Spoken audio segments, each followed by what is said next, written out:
एक नन्ही मासूम बच्ची जिसने अपने बाप को पिछले कई महीने से नहीं देखा, और बाप भी वो बाप कि जिसने छोटे छोटे मासूम बच्चों का, पैदा हुए बच्चों का ही हमेशा इलाज किया और सैकड़ों बच्चे अपने इलाज से बचाए। उस बच्ची के बाप का नाम कोई और नहीं, आप में से बहुत लोग समझ गए होंगे। बात कर रहा हूँ डॉक्टर कफील खान की। एक वो शख्स के जिसने बीआरडी कॉलेज गोरखपुर का मामला पूरी दुनिया के आगे रखा और जो कुछ योगी हुकूमत की गलतियां थीं उसको उजागर किया। तो क्या गुनाह किया, क्या गलत किया? दिल्ली में बैठी हुई मोदी सरकार से लेकर के उत्तर प्रदेश की योगी सरकार तक अभी भी इतने दिन गुजर जाने के बाद, इतने महीने गुजर जाने के बाद डॉक्टर कफील खान को कोई सूद लेने वाला नहीं, कफील खान को कोई जेल से बाहर निकालने वाला नहीं। अदालत ने जबकि जिस वक्त ऑक्सीजन सिलेंडर का मामला हुआ था और बच्चों की लगभग 70 बच्चों की मौत हुई थी और दर्जन भर लोग जो कि उम्रदराज थे बीआरडी मेडिकल कॉलेज गोरखपुर में मर गए थे ऑक्सीजन सप्लाई फेल हो जाने की वजह से, ख़त्म हो जाने की वजह से, उस डॉक्टर कफील खान को आज अपनी ज़िंदगी का जो खामियाजा है उसको भुगतना पड़ रहा है। आज उस डॉक्टर कफील खान के लिए कोई आवाज़ उठाने वाला नहीं है। उस कफील खान के लिए कि जिसने सच्चाई के पटन पे आकर के गोरखपुर के मेडिकल कॉलेज की ही बात नहीं बल्कि जो कुछ भी योगी हुकूमत में अब तक चलता आ रहा था उसके पर्दे खोल करके रख दी थी। क्या संविधान सर्वोपरि नहीं है? जब अदालत ने इलाहाबाद हाई कोर्ट से बाकायदा उनको क्लीन चिट मिल गई थी बीआरडी मेडिकल कॉलेज के ऑक्सीजन कमी के चलते बच्चों की मौत के मामले में, एक दो नहीं दर्जनों मुकदमे लगा दिए गए। क्या ये बदले की कार्रवाई है या फिर निराशा हताशा में आकर के किया गया योगी सरकार का कदम है? कफील खान की बुजुर्ग माँ और उनकी पत्नी शबेस्ता खान दरवाजे पर नजरें लगाए हुए हैं कि कब जेल से रिहाई मिले और कब वो आ जाएं। वो शख्स वो है कि जिसने हिम्मत कभी नहीं हारी, घुटने नहीं टेके और अभी भी जो कुछ मैसेजेस उनके जेल से बाहर आ रहे हैं उसमें यही कहते हैं, शक जाहिर कर रहे हैं कि कहीं ऐसा ना हो मुझे मार दिया जाए और कहा यह जाए कि मैंने खुदकुशी की है। मैं बुज़दिल नहीं हूँ जो खुदकुशी कर लूँगा। डरना आता नहीं हमें, चाहे जितना ही डरा लो, हर बार एक नई ताकत से उठेंगे, चाहे जितना ही झुका लो।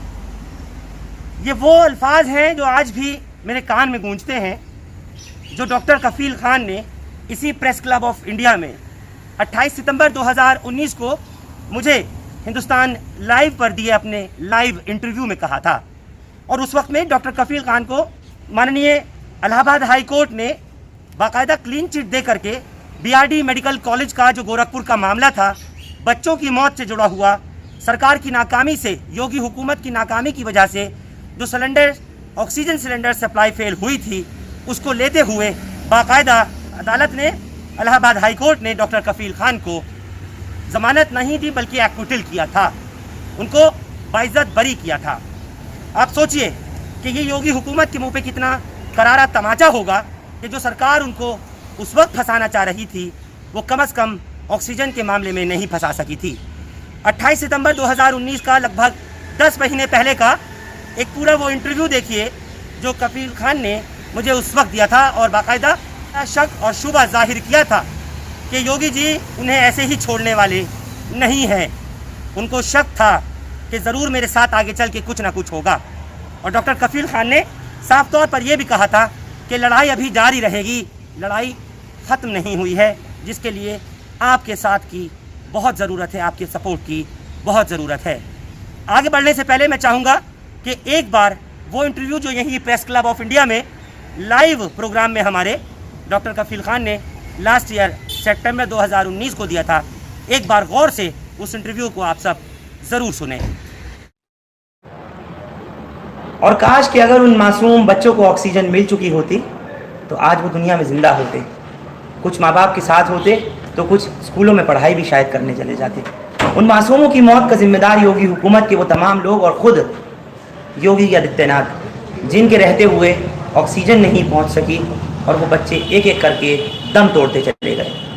मैं बात कर रहा हूँ गोरखपुर मेडिकल कॉलेज की उस वक्त की, जब 63 बच्चे, हालांकि जो सच्चाई का आंकड़ा है वो 70 के पार है, लेकिन 63 बच्चों को हुकूमत की तरफ से जो बताया गया, ऑक्सीजन की कमी की वजह से उनकी 2017 में अगस्त के महीने में जान चली गई थी। और जब कभी भी इस तरीके का वाक़या होता है 2017 के बाद से अब तक जितनी भी इस मामले को लेकर के बातचीत होती है, तो एक नाम सबके जहन में आ जाता है और वो नाम होता है डॉक्टर कफ़ील ख़ान का।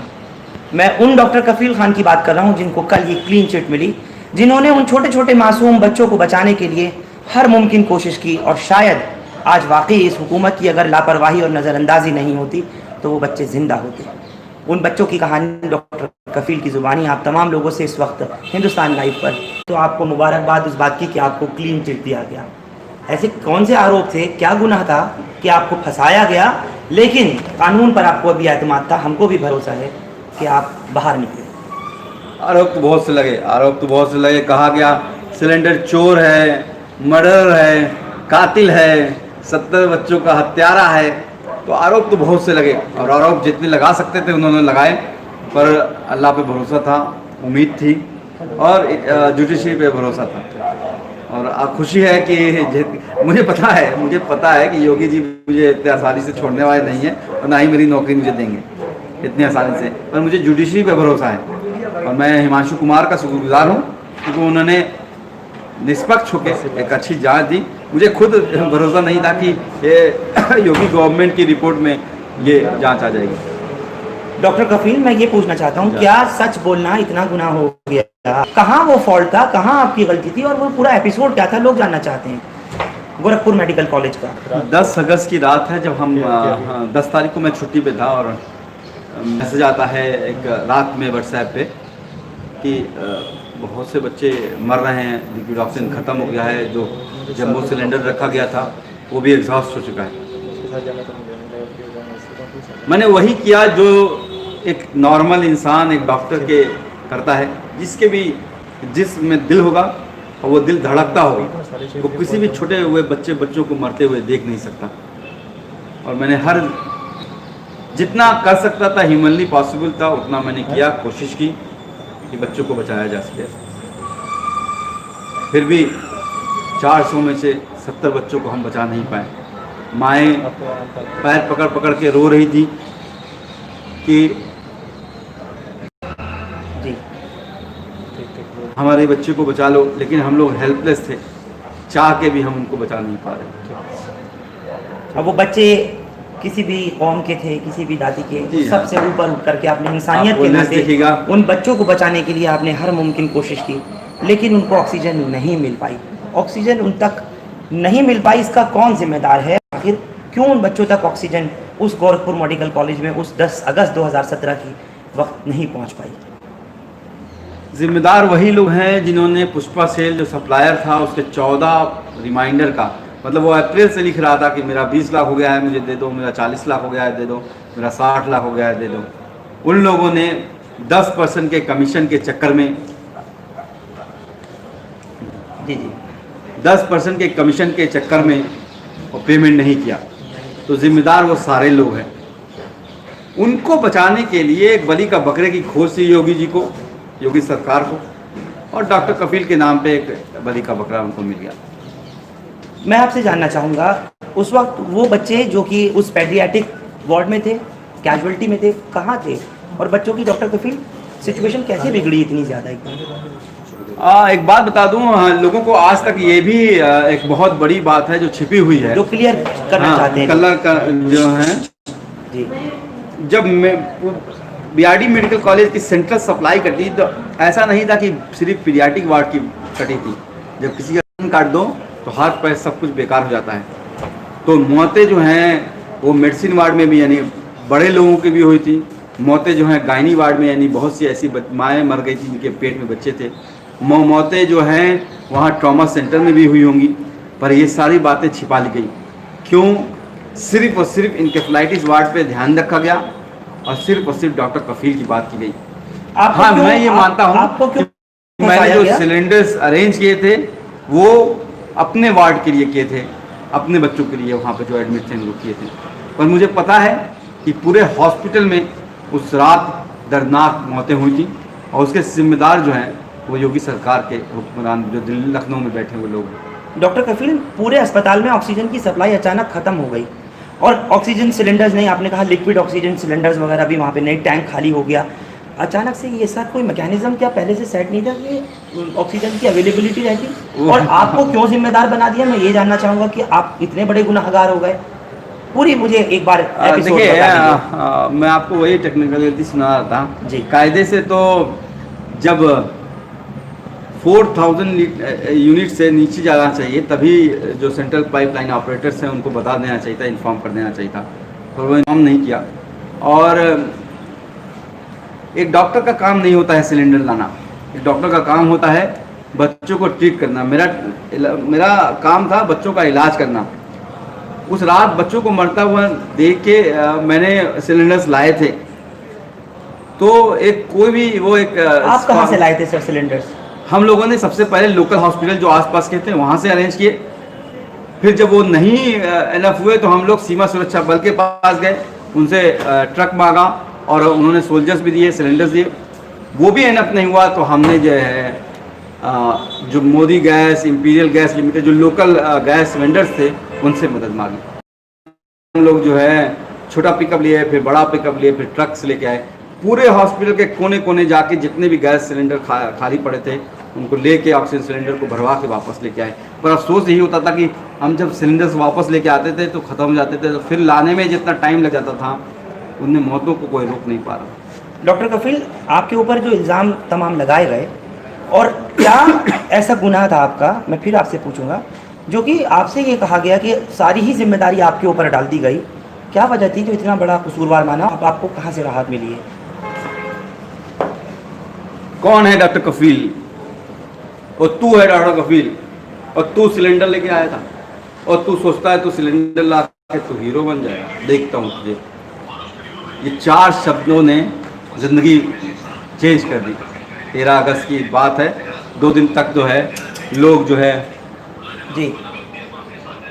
जी बोलिए। 2 दिन तक लोग जो है मुझे हीरो मसीहा बताते रहे और उसके बाद जो है वो कहानी ही चेंज हो गई। जी, मर्डर, कातिल, सिलेंडर चोर, कई तरह की उपाधि दे दी गई लोगों को। ये लफ्ज़ क्यों बनाया गया? हाँ, ये बोले किसने? योगी जी खुद आंसर देंगे क्यों बनाया।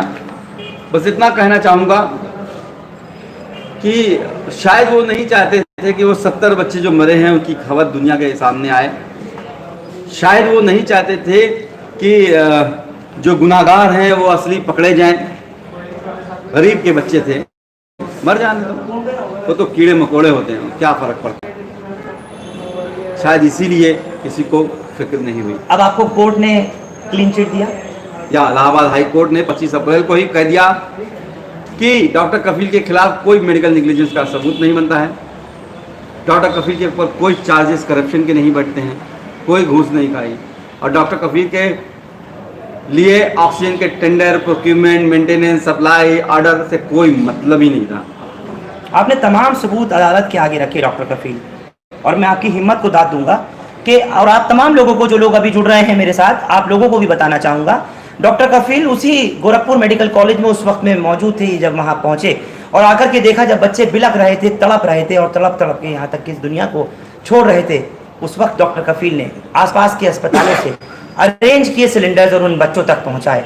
और आज डॉक्टर कफील को उसी योगी हुकूमत ने कुछ इस तरह का कसूरवार ठहरा दिया था कि अगर वाकई इलाहाबाद हाई कोर्ट नहीं होती, ऑनरेबल जस्टिस नहीं होते, इंसाफ नहीं मिल पाता, तो डॉक्टर कफील आज आप लोगों को अपनी बात कहते हुए नहीं सुनाई दे। डॉक्टर कफील, आप लोगों के लिए जश्न मनाया गया कल, खासतौर से गोरखपुर में भी, उन सब तमाम लोगों को क्या कहना चाहेंगे? और केरल में भी जश्न मनाया गया। मुझे बहुत से फ़ोन आए हैदराबाद से, केरल से, कि ऐशा की नमाज के बाद लोगों ने भीड़ लगा ली है, जैसे लग रहा था कि चांद रात है आज, ऐसा माहौल बन गया था।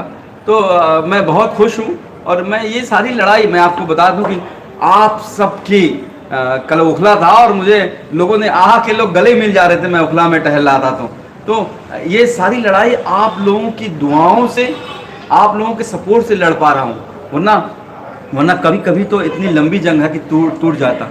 भाई को जब गोली मारी गई थी तो मुझे याद है कि मदीना से मेरे पास फ़ोन आया था कि हम लोग इतने हज़ार लोग इकट्ठा हो गए 4 बजे रात में और रात भर तवाफ़ करेंगे, आपके भाई के लिए दुआ करेंगे। मैं मुंबई गया था, जगेश्वरी चाल, वहाँ पे एक 70 साल की बूढ़ी औरत ने कहा कि हम हर जुमेरात को, जब से आप जेल गए थे, हर जुमेरात को आपके लिए रोज़ा रखते थे। आप पर चार्जेस क्या क्या लगाए गए थे जिन सभी चार्जेस से आपको निजात मिली है?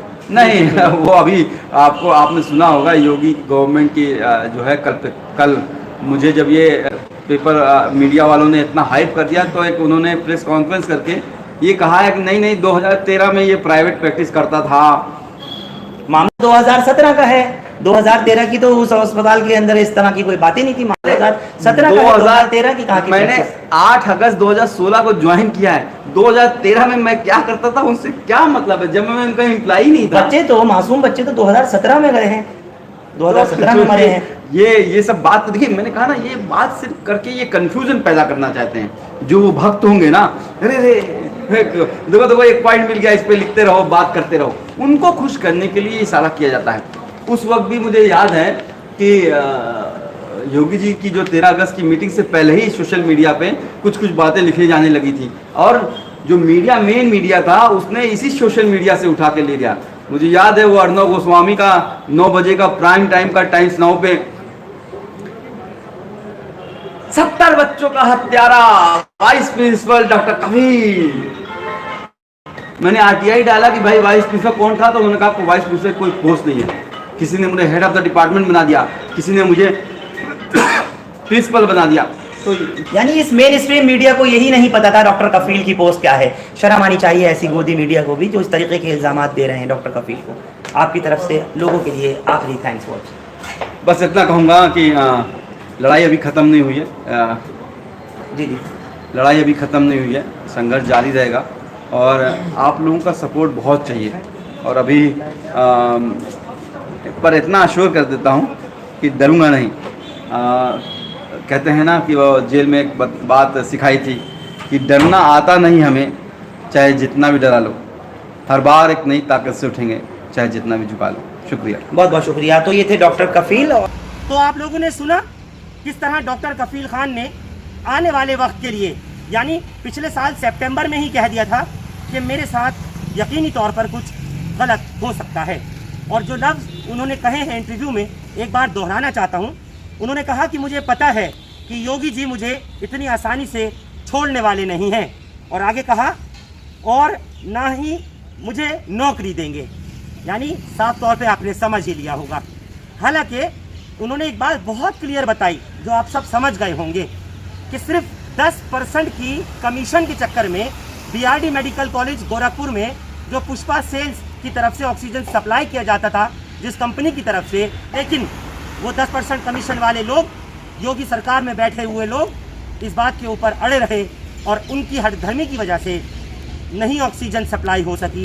पुष्पा सेल्स जो है ऑक्सीजन सप्लाई कंपनी, उन्होंने ऑक्सीजन रोक दिया था, जिसके परिणाम स्वरूप 400 में से लगभग 70 बच्चों के आसपास जो मौतें हुई थी, उसके अलावा 1 दर्जन के आसपास बड़ी उम्र के लोग, बुजुर्ग वगैरह वहाँ ख़त्म हुए थे। ये पूरा मामला पर्दे में ढकना चाहती थी योगी हुकूमत, और उस बीआरडी कॉलेज के 4 दीवारी से बाहर निकल करके आवाज़ लाने वाला कोई और नहीं था बल्कि खुद डॉक्टर कफील खान थे। और जिस वक्त डॉक्टर कफील ने यह आवाज़ उठाई तो उसका खामियाजा भी उनको भुगतना पड़ा, जो आज आप सबके सामने है। अलीगढ़ मुस्लिम यूनिवर्सिटी में जब सीएए को, एनआरसी को लेकर के डॉक्टर कफील खान ने बोला तो वो कोई बयान ऐसा नहीं था जिस पर इतना बखेड़ा या इतना विवाद होता, या ऐसा कुछ था कि जो देश के हित के खिलाफ था।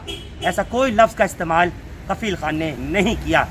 फिर आखिर क्यों इतनी बड़ी सज़ा एक डॉक्टर को, वो भी पेडियाट्रिशियन को, बच्चों के डॉक्टर को, जिसकी आज के वक्त में कोरोना काल में बेहद ज़रूरत है, उस डॉक्टर को आज दूर किया हुआ है। वो परेशान है और शक जाहिर कर रहा है कि कहीं ऐसा न हो मुझे मार दिया जाए और नाम दिया जाए खुदकुशी का। डॉक्टर कफील की पूरी फैमिली को, उसकी मासूम बच्ची को, बीवी को, माँ को और तमाम घर वालों को, उसके भाई को आज इंतज़ार आप लोगों का है, आज आपकी सपोर्ट का, आज आपकी हिमायत का है। आपको उठना चाहिए। भोपू मीडिया दिखाने वाला नहीं है, अलावा कुछ सेक्शन जो सोशल मीडिया का है या एक आध कोई चैनल जो ईमानदारी से आवाज़ उठाता है सो दिखाया, लेकिन अब तक कोई फ़ायदा नहीं हो पा रहा। अदालत के हुक्म के बाद जब जेल से ज़मानत पर डॉक्टर कफील खान बाहर आ रहे थे, तभी उनको वापस फिर से गिरफ्तार करके और मुकदमे लगा दिए गए। एक ऐसे डॉक्टर कि जिसने 10 अगस्त 2017 को आपने सुना कि अस्पताल में जब ऑक्सीजन की सप्लाई ख़त्म हो गई, सिलेंडर्स ख़त्म हो गए, यहाँ तक कि जंबो सिलेंडर भी ख़त्म हो गया था, तो बाकायदा दूसरी एजेंसियों से, दूसरी जगहों से मोदी गैस, इंपीरियल गैस और न जाने कहाँ कहाँ से छोटे सिलेंडर्स, बड़े सिलेंडर्स ला करके बच्चों की जान बचाई, बड़ों की जान बचाई। लेकिन क्या गलत किया, ये सवाल आप सोचिए। और आपने सुना किस तरह डॉक्टर कफील खान ने कहा कि योगी हुकूमत को बीआरडी मेडिकल कॉलेज का मामला एक्सपोज करने पर एक बलि का बकरा चाहिए था, और वो बलि का बकरा कोई और नहीं बल्कि डॉक्टर कफील खान बनाए गए। पूरी खबर पर हमारे साथ जुड़ने के लिए आप सबका बहुत बहुत शुक्रिया। हिंदुस्तान लाइव फरहान याहिया आप लोग यूट्यूब पे सब्सक्राइब कर सकते हैं और क्लिक कर सकते हैं बेल आइकन हमारी खबर की पहली नोटिफिकेशन के लिए।